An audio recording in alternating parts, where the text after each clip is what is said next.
Hello guys, welcome to my mini vlog. Andito ngayon ang lola sa bahay. Ayan guys, gagawa tayo ng lumpia. May nadatnan ako dito sa bahay sa mga giniling. Ay, giniling ba ito na? Giniling, ginawa na ng anak ko ngayon. Ibabalot ko siya. Ano ba nangyari sa ano ko? Yumuyok ko. Ayan.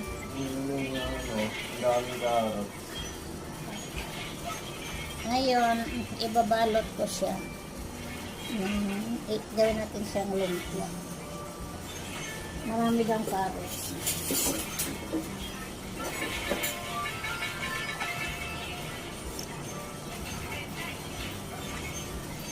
Tapos, ang laki itong nabili na ni Christina na lumpia wrapper kasi wala na daw. Wala na yung small, kaya medium. Ayan. Pwede naman to siya i-store sa freezer. Tapos, pag hinaan mo yung mo na, kuha na lang. Ang kapal na, ang ayaw ko lang talaga sa pag makapal ang ang lumpia wrapper, tapos konti lang yung laman. Kaya small sana yung pinabili ko, kaya lang wala na kasi hapon na. Ito na lang medium daw. Ayan.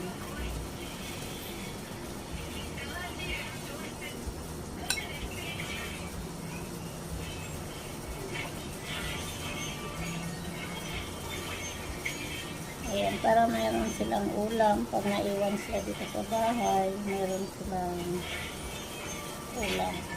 Ayan. Pwede prito na lang.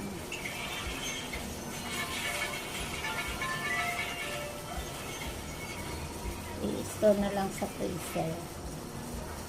Ayan guys. Ang pangit ng balot ko. Ayan.